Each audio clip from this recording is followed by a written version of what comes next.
Bienvenue à toutes et à tous. Nous sommes ravis de vous accueillir pour ce webinaire organisé par le cabinet Nexialog Consulting, qui est un cabinet de conseil spécialisé sur la gestion des risques en banque, finance et assurance. Je suis Areski Cousin, directeur scientifique et en charge du suivi des travaux du pôle R&D au sein du cabinet. Donc, le sujet qui nous intéresse ce soir est le scoring d'octroi et l'apport, en particulier l'apport du machine learning dans ce domaine. Donc le scoring, comme vous le savez, c'est un processus qui permet aux établissements de crédit d'évaluer la capacité d'un demandeur de prêt à rembourser un crédit. Et c'est un outil d'aide à la décision qui se doit d'être précis dans la prédiction du défaut, facilement manipulable, et les scores générés doivent être interprétables pour que puissent être expliqués et compréhensibles par les utilisateurs. Dans ce contexte, que peut-on attendre du machine learning pour le scoring d'octroi? Le machine learning est-il plus performant qu'une approche standard pour prédire le défaut d'un emprunteur? Et quels sont les défis à relever pour la mise en œuvre opérationnelle du machine learning dans ce domaine? Alors, pour animer ce webinaire, je serai accompagné d'Eva Germini, qui est consultante au sein de la Business Unit Risk Management bancaire, de Timothée Guérin, qui est manager au sein de cette même BU. Et nous avons l'immense plaisir d'être accompagnés ce soir par Christophe Furlin. Merci beaucoup, Christophe, d'avoir accepté notre invitation. Je rappelle que tu es professeur d'économie à l'Université d'Orléans et responsable du master économétrie et statistiques appliquées. Tu as par ailleurs publié récemment avec Christophe Pérignon un rapport très complet sur l'utilisation du machine learning dans le contexte des modèles IRB. C'est un petit peu le contexte un petit peu différent, mais tu vas nous en dire peut-être un petit peu plus tout à l'heure. Et l'article est disponible sur SSRN, si je ne me trompe pas. Voilà, donc le webinaire sera décomposé en 3 parties. Dans une première partie, Eva et Timothée présenteront les résultats d'une étude R&D sur le sujet. L'étude a fait l'objet d'un article qui est publié sur le site du cabinet. Vous pourrez le retrouver sur l'onglet R&D, rubrique publication. Christophe fera ensuite une discussion sur les questions d'arbitrage entre performance et interprétabilité et parlera peut-être également de l'utilisation du machine learning dans le contexte des modèles IRB. Voilà, je laisse sans plus attendre la parole à Eva pour la suite. Bonjour à tous et bienvenue. Donc, comme Areski l'a dit, aujourd'hui, on va vous présenter une note qui a été publiée il y a quelques mois par Nexialog. Ça concerne l'utilisation du machine learning pour le scoring d'octroi. Donc, pour cette présentation, on va faire une courte introduction. Ensuite, on va présenter des méthodes classiques avec régression logistique. Ensuite, on abordera des modèles challenger qui sont des modèles de machine learning. Dans une quatrième partie, on comparera ces 2 méthodes. Et finalement, donc, Timothée expliquera les freins à l'utilisation du machine learning dans la gestion des risques.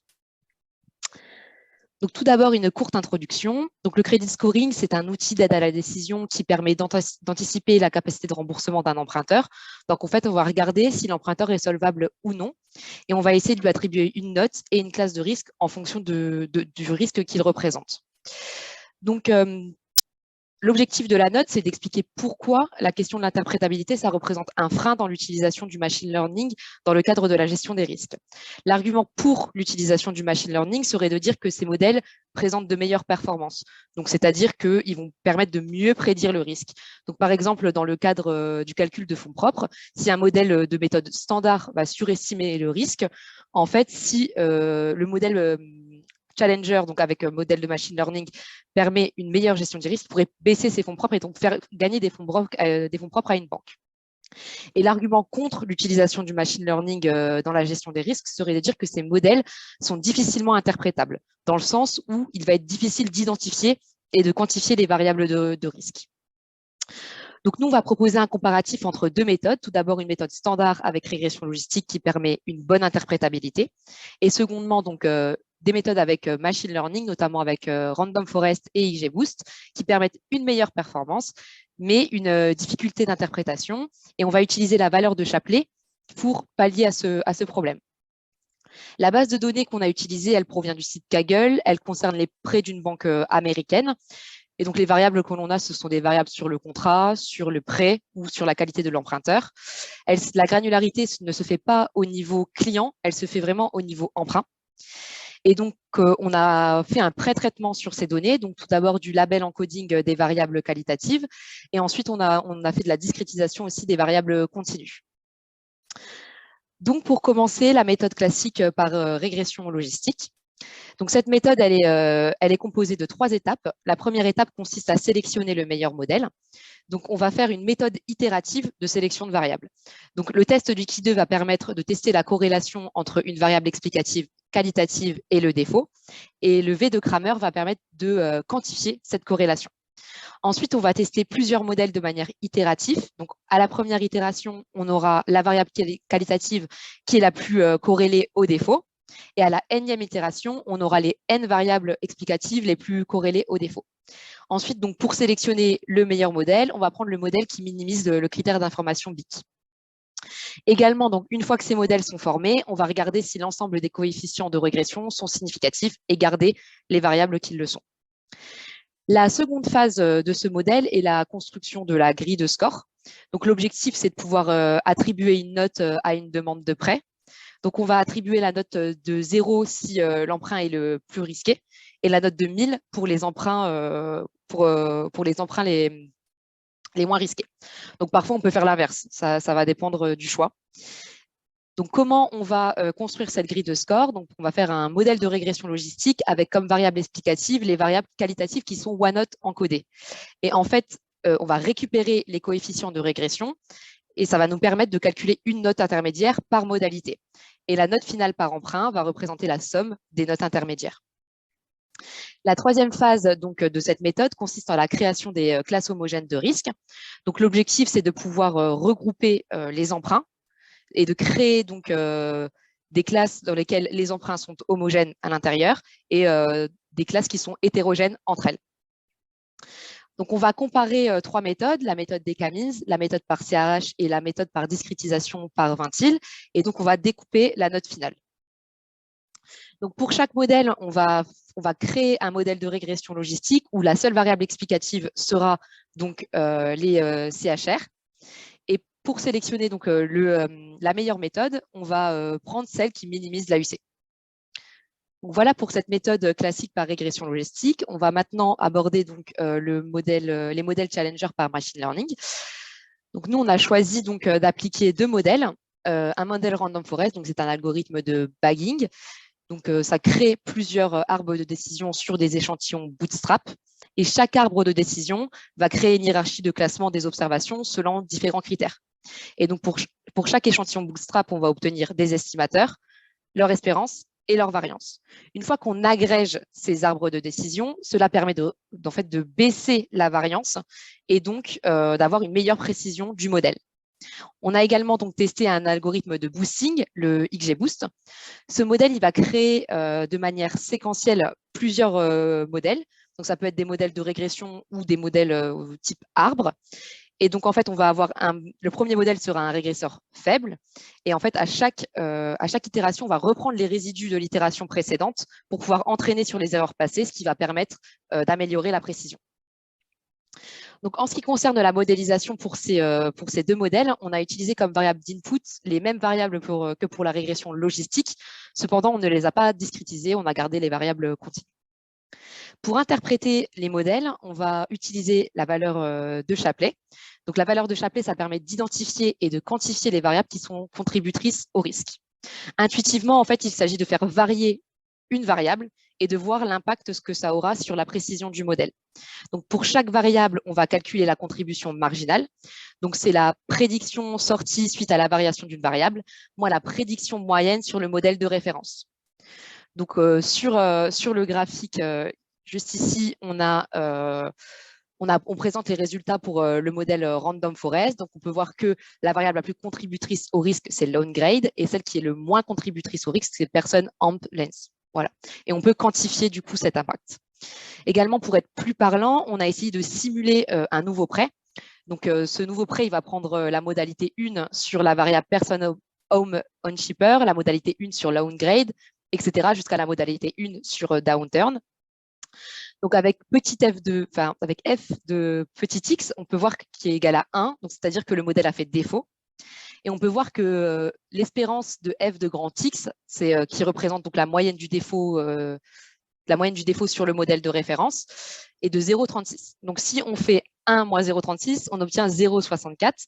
Donc ça correspond à la somme des contributions de chaque variable que l'on retrouve sur ce graphique, juste ici. Donc voilà pour le modèle Challenger, pour le modèle classique. Maintenant, on va essayer de comparer les deux méthodes. Donc, le premier tableau donne la performance des modèles et le second donne le comparatif.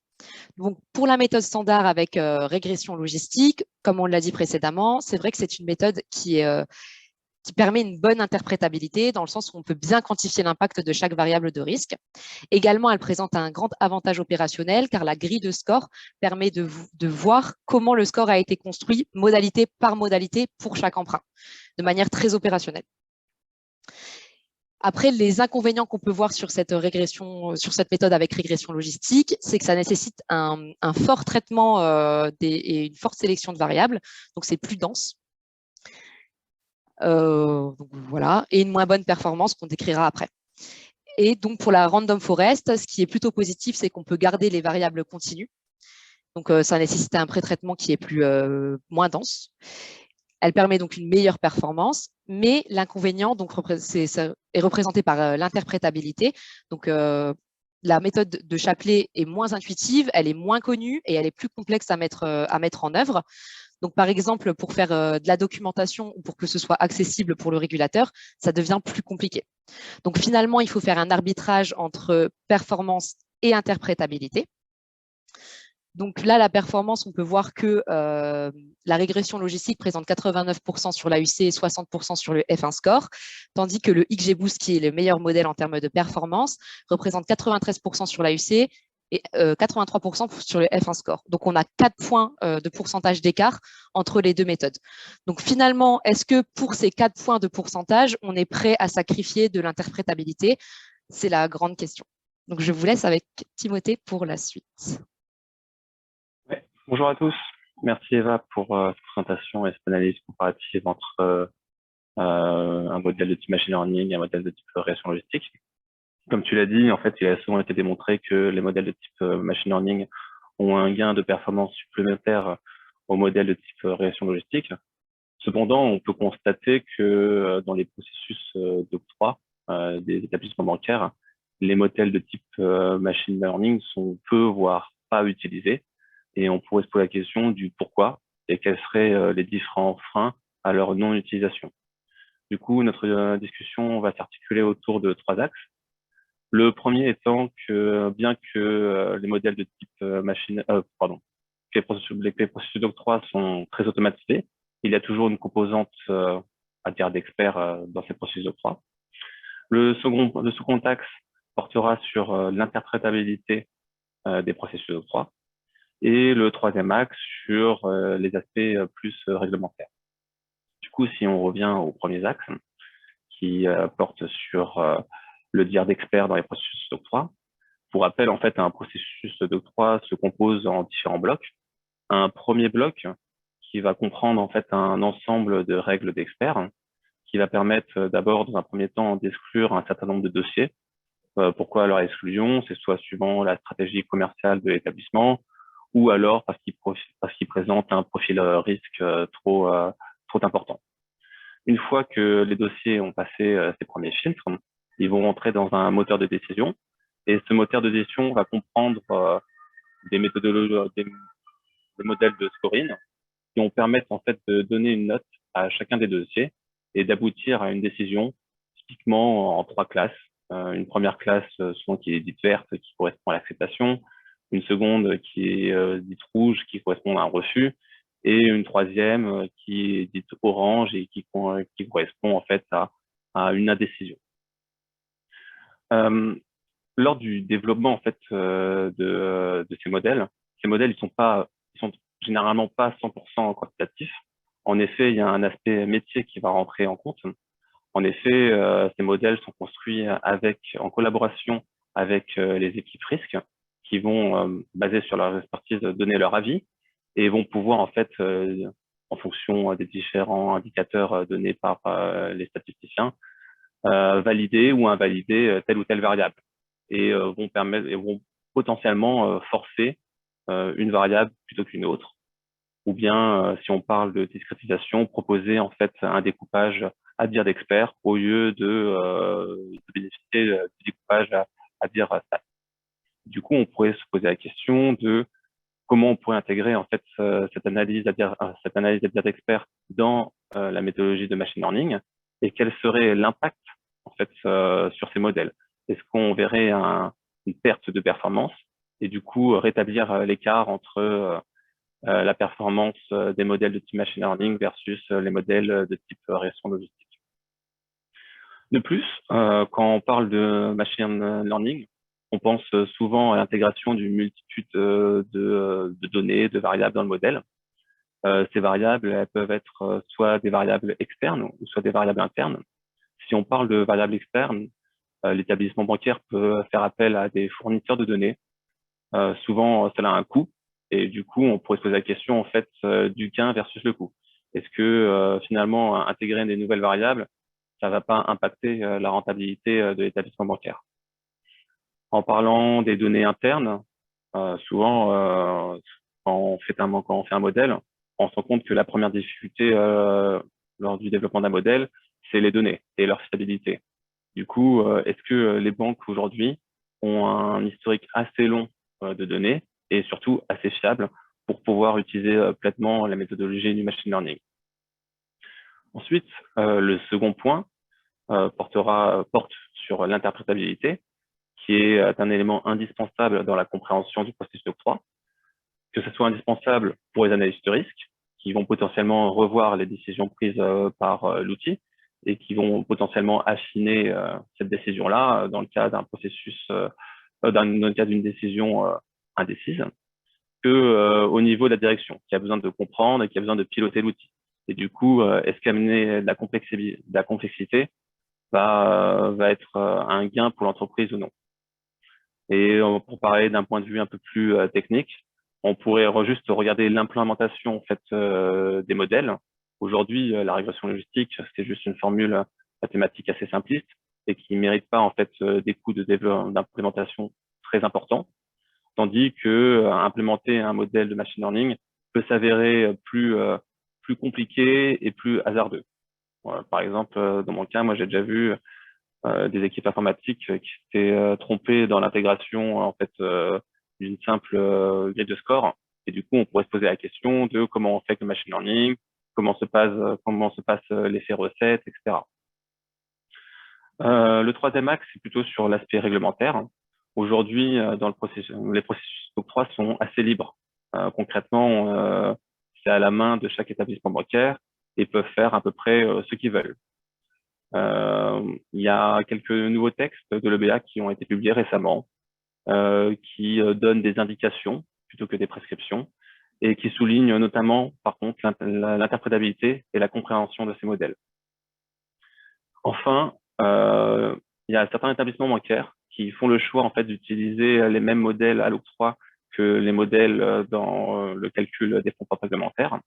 Or, ces modèles en fait sont régulés par un ensemble de règles, que ce soit dans les guidelines de l'EBA, dans la CRR, et du coup sont plus restrictifs. Et de manière générale, le régulateur va plus vers la simplicité que la complexité.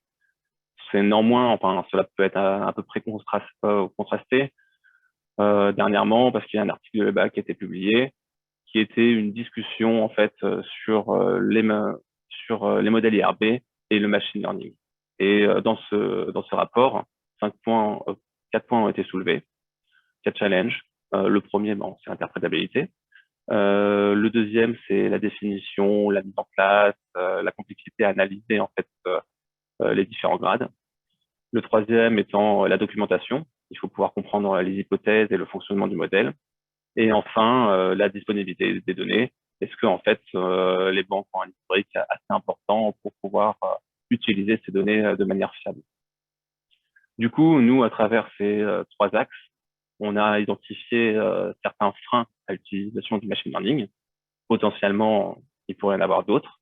De notre expérience, Comme je l'ai dit précédemment, on a vu, moi j'ai jamais vu en fait d'utilisation de machine learning dans le processus d'octroi, ni dans le calcul des modèles IRB, mais plutôt dans tout ce qui était tourné côté marketing bancaire, où la législation est beaucoup plus souple et on cherche plutôt la performance et la simplicité, pas la simplicité, mais plutôt la performance. Du coup, je vais laisser la main à Christophe, qui va nous présenter ses travaux sur le machine learning et le scoring d'octroi et les modèles IRB. Merci Timothée. Alors, je vais partager mon écran. Parfait. Bah, tout d'abord, je tenais à remercier Eva, Timothée et surtout Areski pour cette invitation. Donc, tout le monde voit mon écran là, c'est bon? Parfait. Alors, bah, écoutez, donc je vais commencer par me présenter brièvement. Donc, ça a été dit tout à l'heure. Donc, je suis professeur à l'Université d'Orléans. Je suis membre de l'UF et puis donc surtout responsable de Master économétrie et statistique appliquée qui forme pas mal d'étudiants. J'ai reconnu des anciens étudiants dans l'assistance qui travaillent pour la grande majorité d'entre eux donc dans les directions des risques. Et je suis également membre du comité scientifique de SAPR. Puis je travaille principalement sur ces sujets-là depuis le sujet du risque en sens général et le risque de crédit en particulier depuis une dizaine d'années. Alors, Areski m'avait autorisé à faire de la publicité, donc j'en profite. Donc, on vient en effet de sortir un rapport. Alors, je commençais d'abord par revenir sur la présentation de Timothy et Eva avant de faire de la publicité. Et donc, l'article coécrit avec Areski est extrêmement intéressant parce que c'est un article de benchmarking qui est finalement représentatif d'un pipeline de construction d'un modèle challenger. C'est-à-dire qu'on a toute la phase de construction qui va de la construction de la grille de score par régression logistique, tout l'ensemble des pré-traitements, et que ce soit la sélection des variables, discrétisation, etc. L'utilisation donc des deux méthodes que moi je vois le plus souvent utilisées dans la construction des modèles challenger, à savoir XGBoost et Random Forest. Je reviendrai sur les raisons de ces deux choix. Et puis une comparaison de performance. Alors cette comparaison de performance, ça se fait sur la base de critères statistiques. Et puis voilà, donc un certain gain. Et puis ça a été très bien évoqué par Eva et Timothée, donc avec une discussion sur bien évidemment le revers de ce gain qui serait donc une perte en termes d'interprétabilité. Alors donc ça m'amène à une discussion finalement sur deux points. C'est finalement qu'est-ce qu'on peut attendre globalement en général du machine learning dans le contexte du scoring bancaire.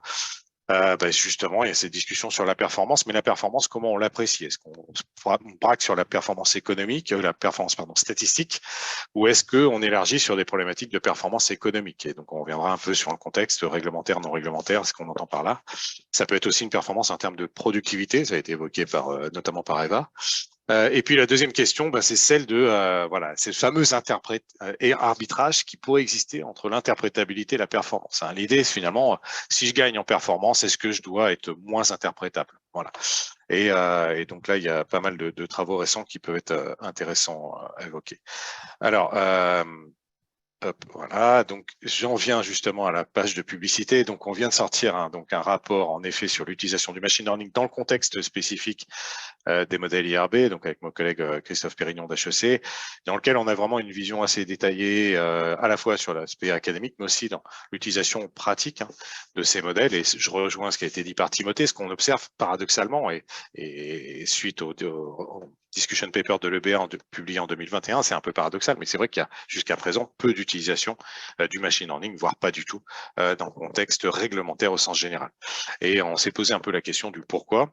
Et pourquoi tout d'un coup aussi l'EBA sort un discussion paper sur ce sujet-là, qui a priori est un non-sujet puisqu'il n'y a pas d'utilisation de machine learning dans le contexte IRB ou très peu.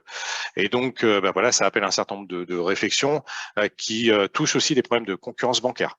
Donc, il ne faut pas se cacher. Si l'EBA évoque ce sujet, c'est peut-être aussi qu'il y a des enjeux qui peuvent se profiler sur l'intégration ou l'arrivée, parfois on peut dire peut-être fantasmé, de big tech sur le marché du crédit, qui peuvent par contre, là pour le coup, avec ce couple magique nouvelles données et méthodes d'exploitation type machine learning, finalement, bouleverser la concurrence bancaire. Et puis, il y a aussi des questions qui se posent sur la question d'interprétabilité. Enfin, en tous les cas, je vous renvoie à la lecture de ce rapport passionnant. Voilà, j'ai fini la page de publicité. Alors, je viens maintenant, donc, qu'est-ce qu'on peut attendre du machine learning dans le score d'octroi? Donc, je vais tout de suite mettre de côté la question qui a été évoquée par Timothée de l'utilisation de nouvelles sources de données, parce que ça, c'est un point qui est souvent, il y a une petite confusion, c'est-à-dire, est-ce que le machine learning est la clé pour accéder à de nouvelles sources de données, qu'elles soient internes ou externes, ça a été très bien expliqué par Timothée, qui pourrait bouleverser finalement la classification des risques. Donc ça, on a un article toujours avec Christophe Pérignon là-dessus sur la machine learning et nouvelles sources de données. On essaie de dissocier finalement les deux, d'accord? Ce soir, alors j'ai pas le temps de rentrer dans le détail, mais ce qui ressort de notre analyse, c'est que en effet, certaines sources de données peuvent potentiellement véritablement améliorer la segmentation des risques. Ce soir, je vais plutôt me focaliser sur un exercice qui a été celui pratiqué par Areski et Eva, c'est-à-dire on n'intègre pas de nouvelles sources de données, puis on bascule, on change finalement la méthode de classification des risques, et on bascule d'une méthode traditionnelle à une méthode de machine learning, et on regarde, on espère que ça puisse améliorer les choses. Alors là, c'est une vieille histoire, parce que le machine learning, ça a été très très tôt appliqué dans le domaine du risque de crédit. Alors pourquoi? Tout simplement parce que les académiques ont besoin de bases de données et que les bases de données de trading sont souvent, de scoring bancaire, sont souvent assez facilement disponibles, contrairement à d'autres données. Donc par exemple, l'algorithme CART de Breiman était sorti en 84, et dès 85, on faisait du scoring avec des arbres. Les réseaux de neurones datent des années 90, et donc dès 92-94, on avait des premières publications académiques sur ça. La plupart des méthodes utilisées aujourd'hui par les banques ont été élaborées dans le milieu des années 80 ou 2000. Donc, on a vraiment un recul. Donc, typiquement, on évoquait tout à l'heure les méthodes de bagging, c'est Breiman 96, fort aléatoire, donc que vous utilisez, c'est 2001. Et la XGBoost, c'est 2016, mais le principe du boosting, c'est Freund et Shapiro en 97. Ce qui fait qu'on a vraiment un recul sur finalement l'apport en termes statistiques de ces techniques par rapport à des techniques paramétriques comme la régression logistique.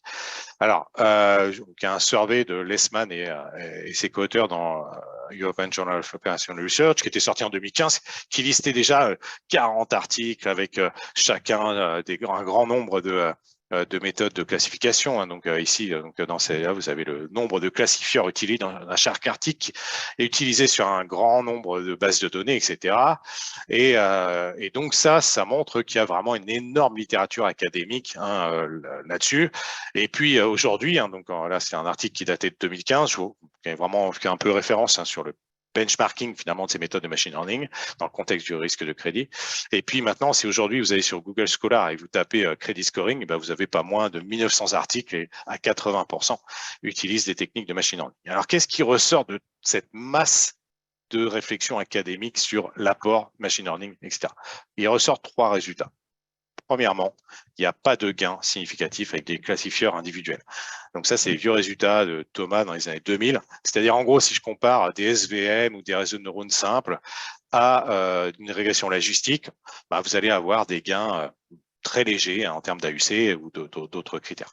Alors, pourquoi on a ces gains si légers?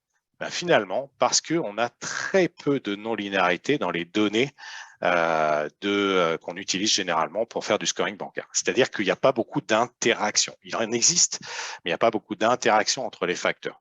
Je vous montrerai tout à l'heure un exemple avec des Shapley values où je ferai la distinction entre des Shapley values calculés dans un modèle de détection du cancer, voilà, c'est un peu glauque, et un Shapley value calculé dans un modèle de scoring. Et on va voir, ça saute aux yeux que l'interaction des facteurs, l'imbrication des facteurs est beaucoup moindre dans un modèle dans un cas de scoring bancaire.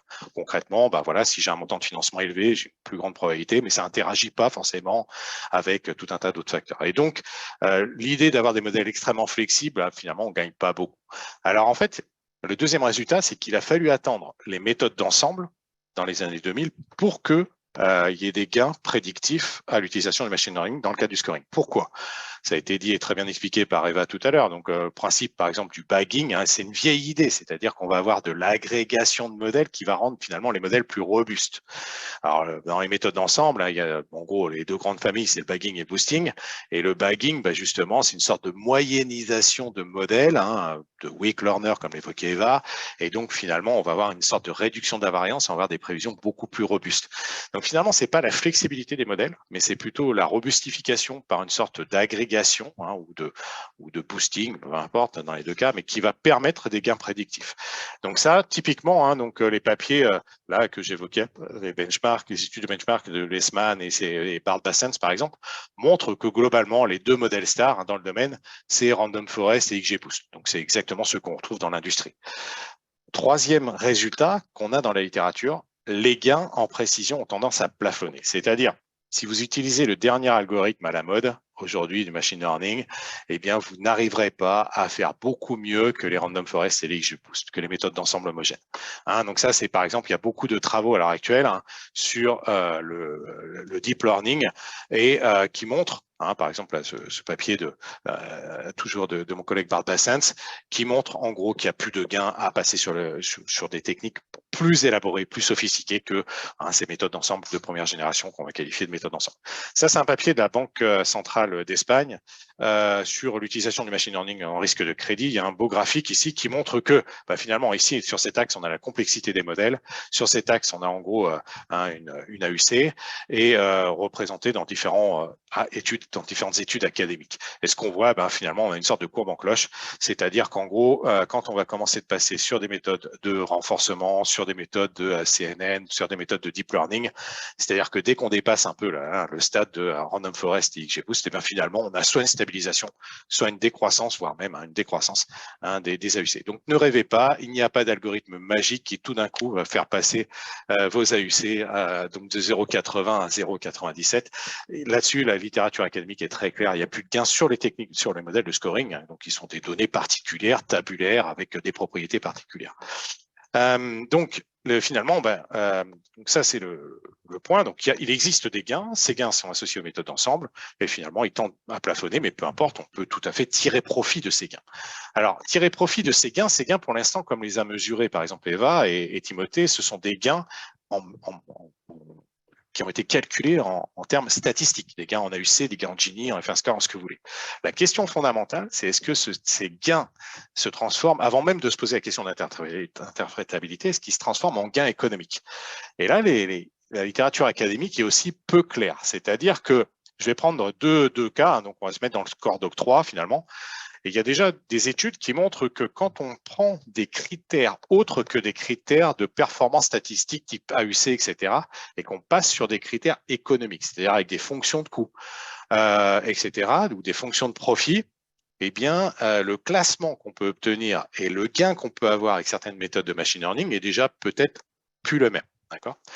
Deuxième chose, ça, donc, il y a aujourd'hui une littérature aussi qui tente à se développer sur l'idée d'avoir des scores qui soient cost sensitifs. C'est-à-dire que bon, c'est bien beau d'améliorer une AUC ou d'améliorer, mais on peut aussi s'interroger sur le fait que le modèle détecte mieux certains types de risques associés à des pertes importantes, par exemple, hein, ou à des expositions aux risques importants.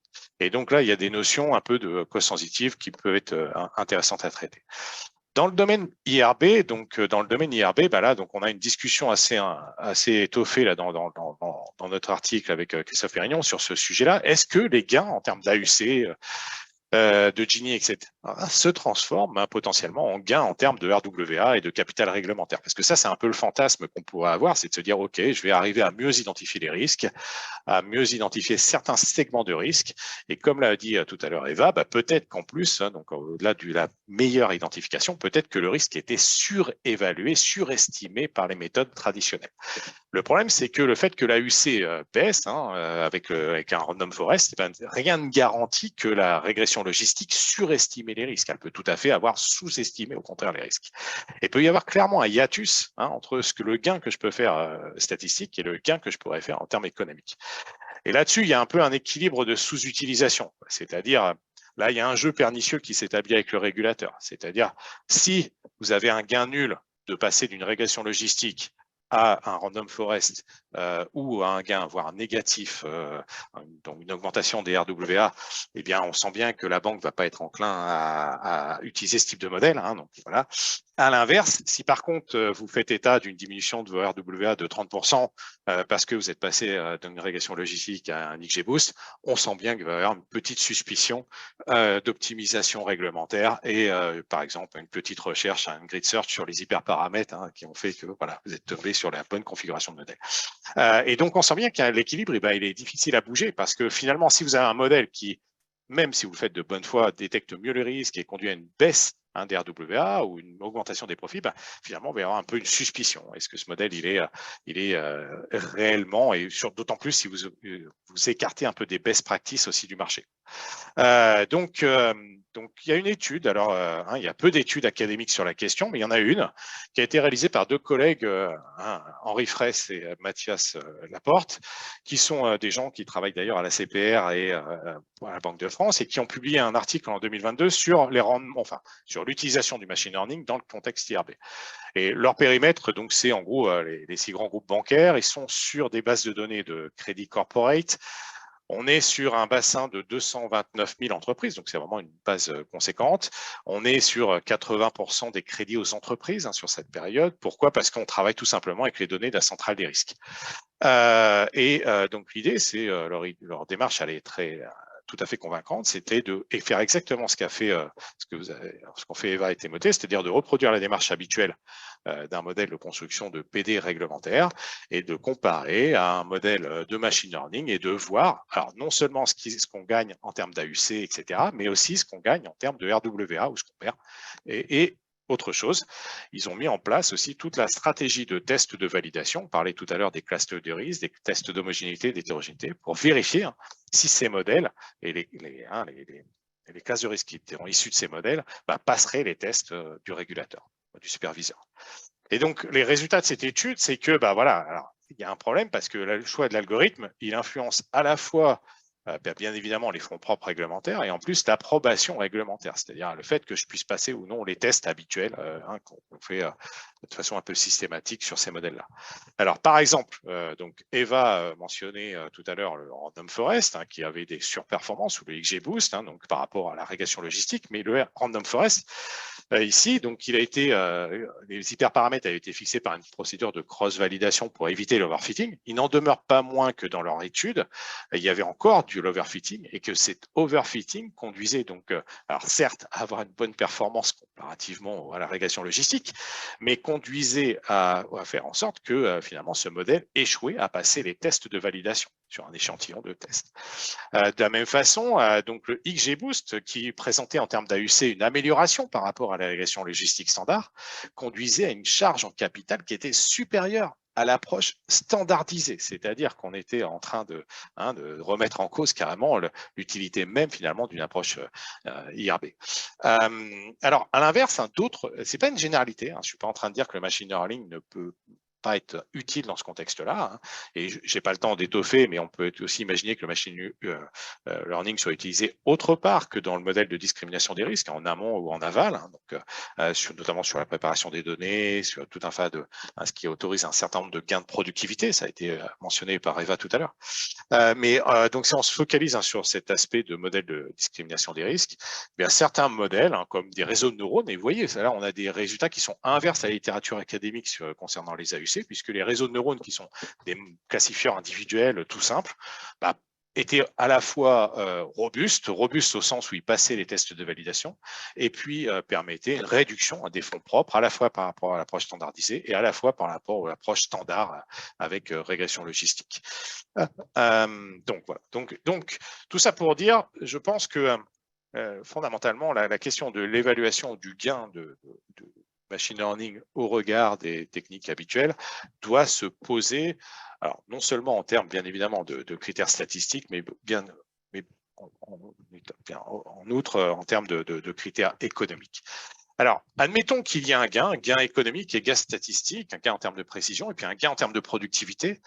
Alors, ça a été évoqué à différentes reprises. Le deuxième problème, c'est que ce gain, il n'y a pas de free lunch. On a souvent l'idée qu'il n'y a pas de free lunch et il se fait peut-être au détriment de l'interprétabilité. Alors, rapidement, une étude donc réalisée par un concurrent de Nexialog donc en 2022 là, auprès d'un panel de grandes banques sur les attentes vis-à-vis du ML et les challenges vis-à-vis du ML dans le contexte du risque de crédit.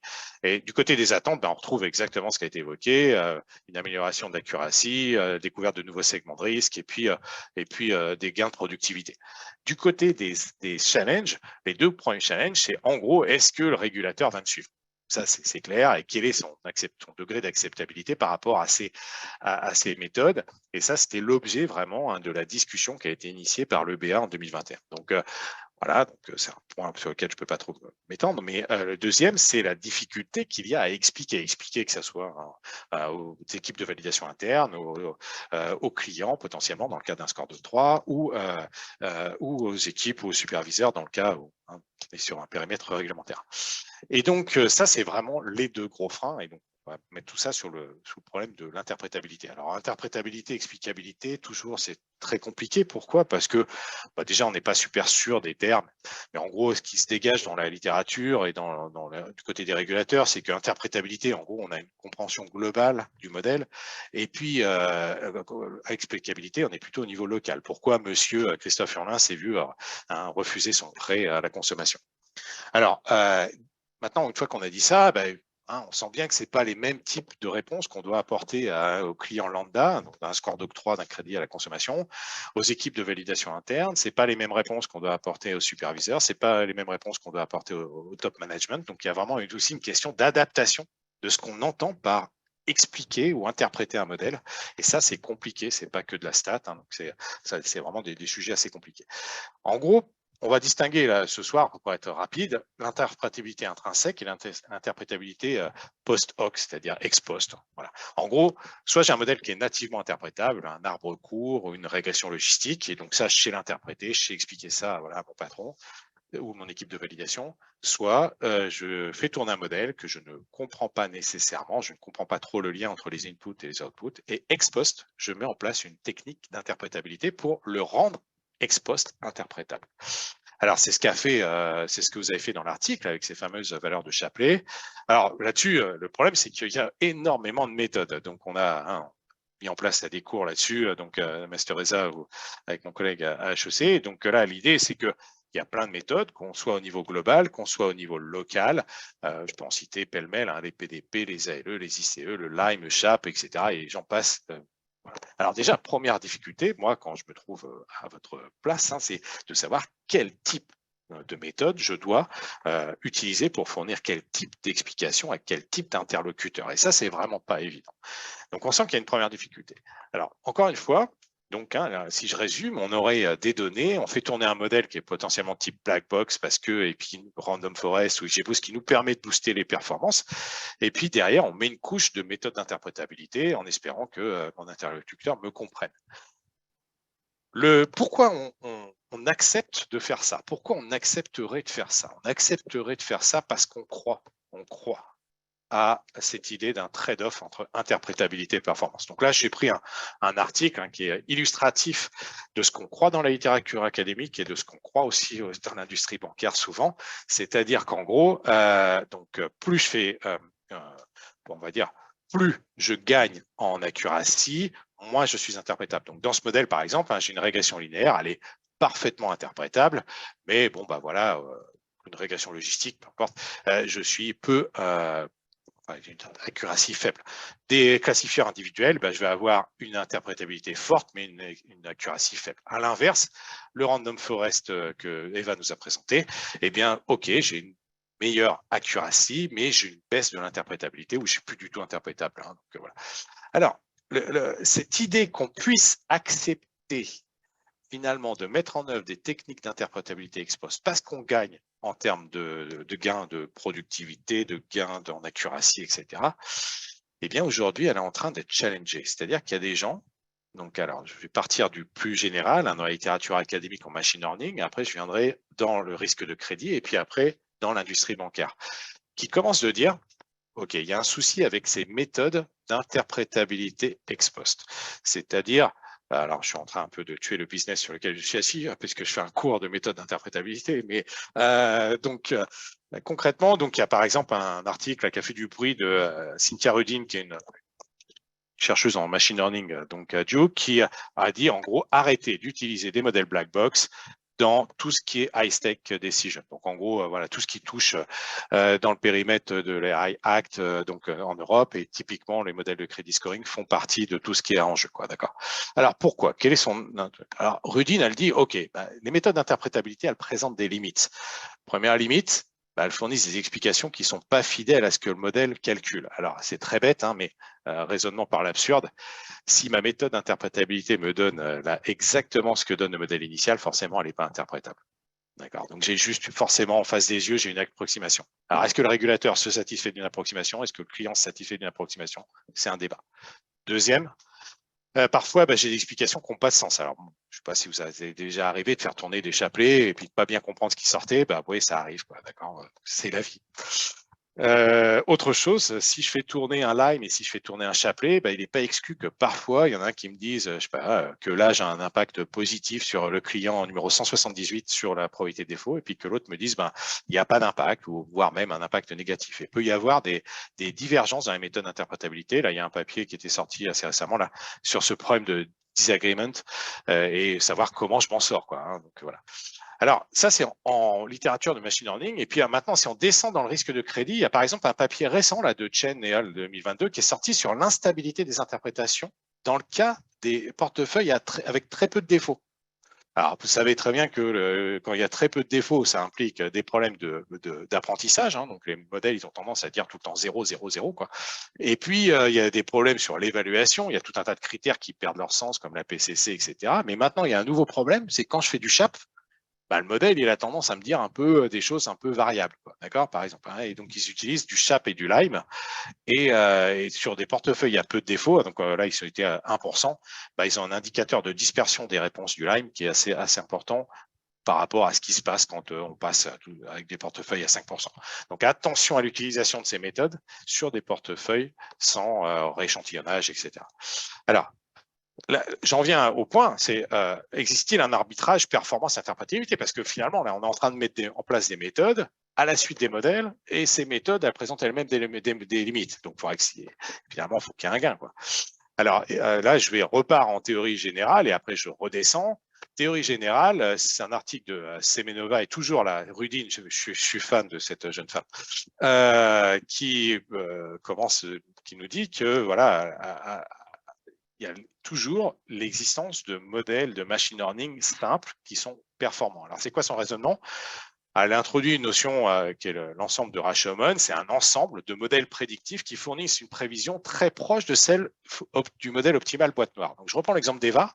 Tout à l'heure, je ne me rappelle plus, son random forest avait 0,88 de mémoire d'AUC. Hein, donc, voilà, et donc imaginons que voilà, je fais l'ensemble des modèles qui ne sont pas très loin de 0,88. Alors, on l'a tous pratiqué. Alors, si je fais tourner sur Python plein de modèles assez différents, il y a des fois, je vais arriver à trouver des modèles avec des performances dans un voisinage de cette valeur-là.